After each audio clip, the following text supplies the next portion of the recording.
You might be seeing it, as large as a football, and I might be too. And those of us that see it are very, very passionate when we talk about it and in our desire to share that information with other people. The truth is, the majority of our population. Hello and welcome to This Week in Review with Nigel Farage. Nigel, this week I wanted to get into something that underlies a lot of what we talk about at Fortune and Freedom.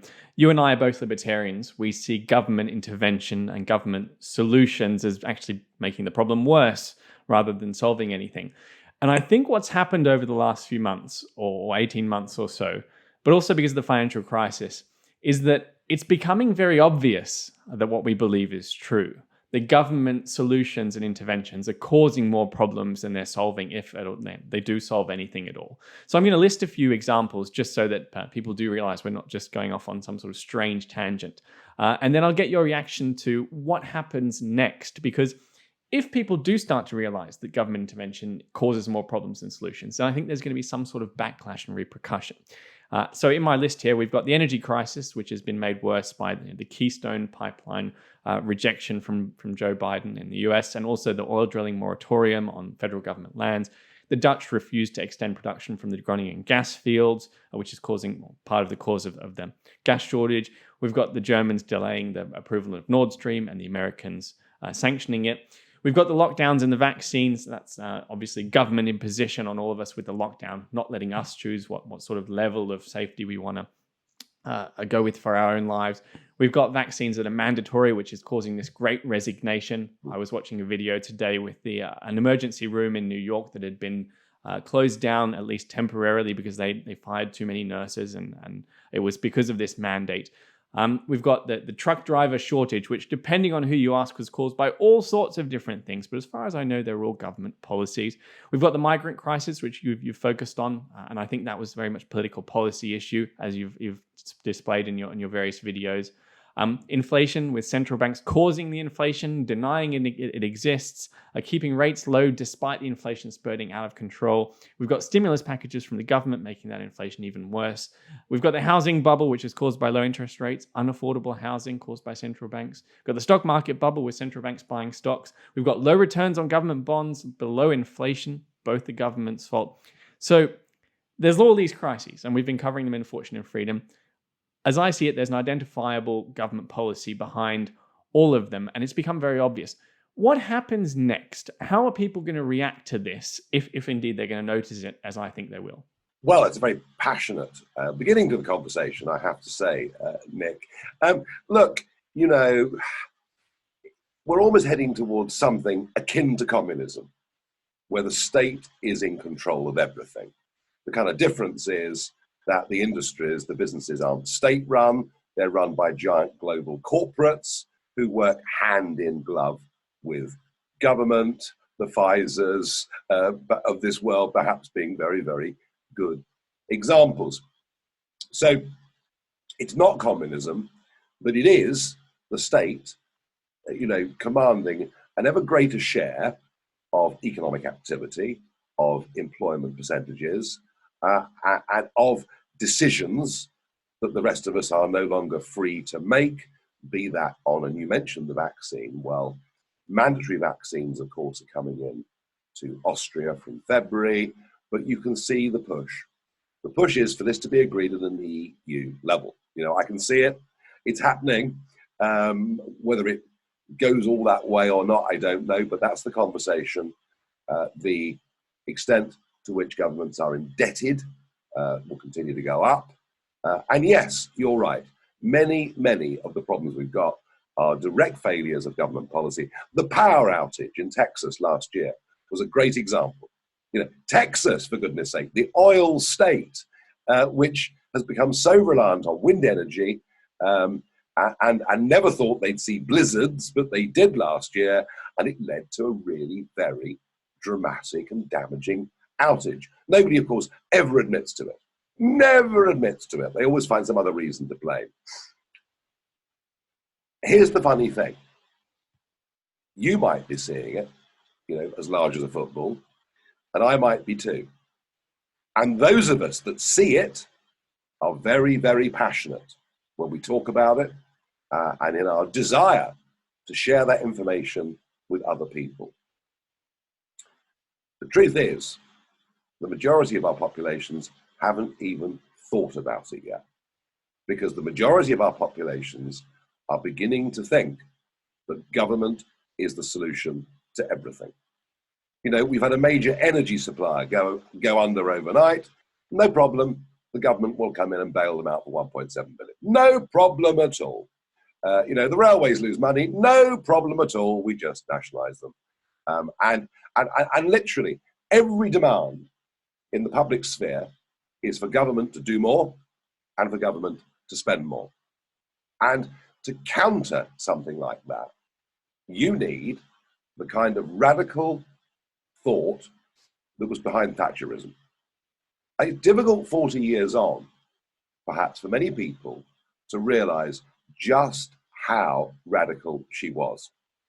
You know, the 39-45 war saw a massive extension of state power, massive extension of the role of the state relative to the size of the UK economy. And what we did after the war was, through the introduction of a welfare state, through a Labour government, then extend that through our social lives in a massive, massive way. And no one doubts, by the way, that all of this was thoroughly well intended, because it was.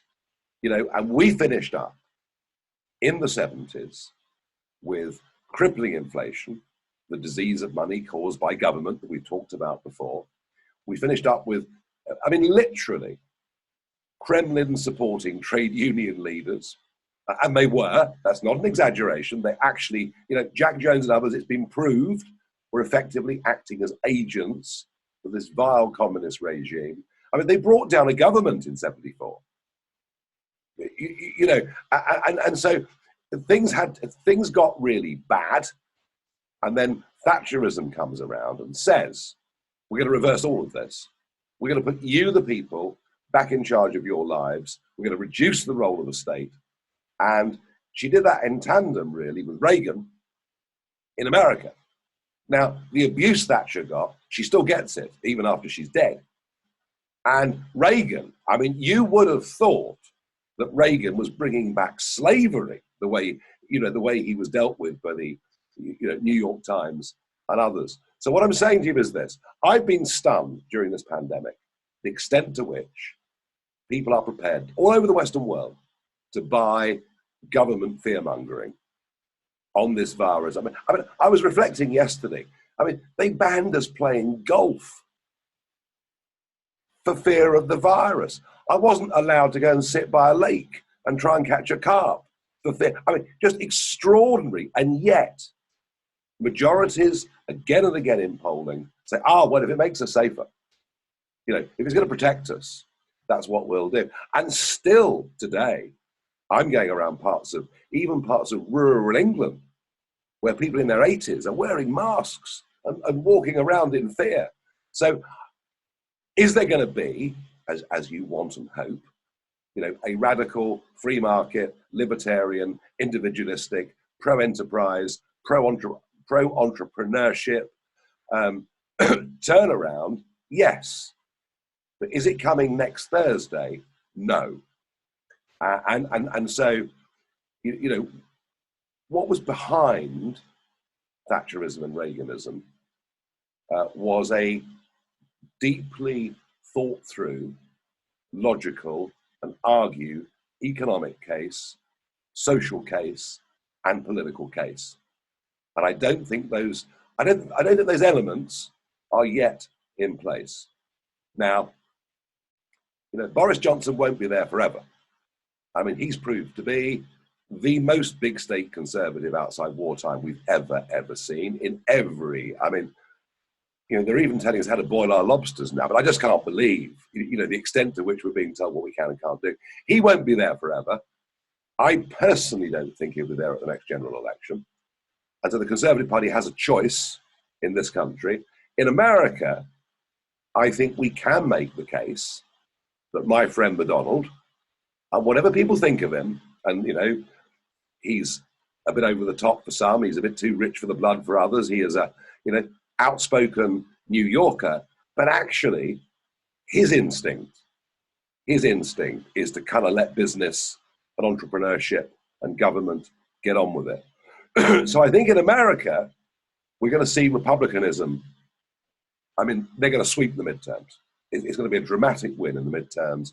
I would have thought, provided we have a sensible electoral system, I'd have thought they're back in the White House in 2024. But it'll depend who leads the Republicans.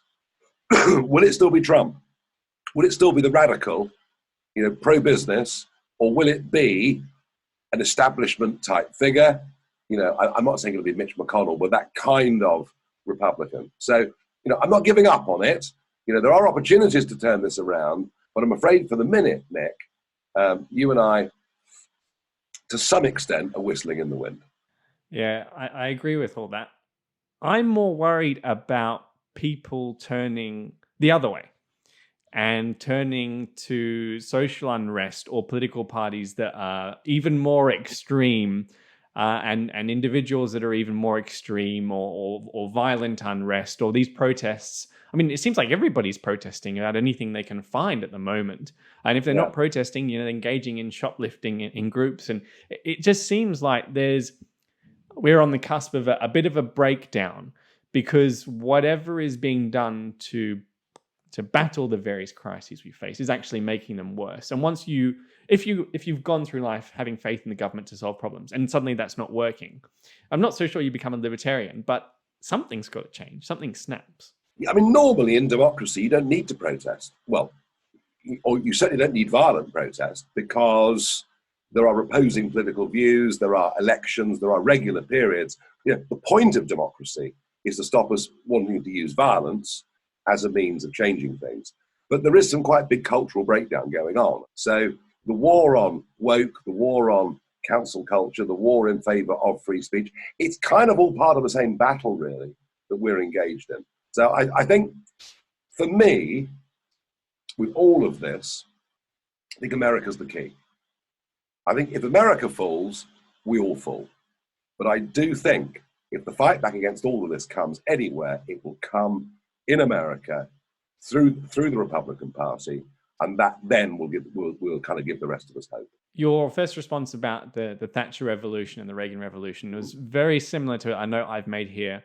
And it's actually that the shift came slightly before Thatcher and Reagan to me, in this idea of the James Callaghan speech where he said, we used to believe that you could spend your way out of recession. And the rest of that speech goes on to explain that it just causes inflation and doesn't work, and the Phillips curve is dead. So it seems to me that everyone realized at that point or around about that time that what was being done doesn't work, and then the search began for something else. Well, is that an accurate? It is fascinating that actually James Callaghan did put in place monetary policies, but there was a reason for that. The IMF insisted. We'd gone to the IMF in 1976 to be bailed out by the IMF, and they insisted upon those terms, and Healey as Chancellor and Callaghan as Prime Minister put those policies into place. Whether they would have come up with those ideas without the IMF is, I don't know the answer to, but it's worth getting at that sense of historical perspective on it. It really, really is. Maybe it needs a bust somewhere. Maybe it needs a dramatic bust somewhere, and Italy or whatever it is, for us all to come to our senses. I don't know. But for the moment, things will carry on much as they are. And that's why the bubbles keep on bubbling. At some point, it's going to turn around very, very quickly. And our job, I suppose, is to try and act, if you like, as something of a barometer when we really do think things are about to get very turbulent. But it's not happening yet. I think neither of us are waiting for the IMF to come and save us again. Nigel, thanks for joining us, and everyone at home, thanks for joining us as well.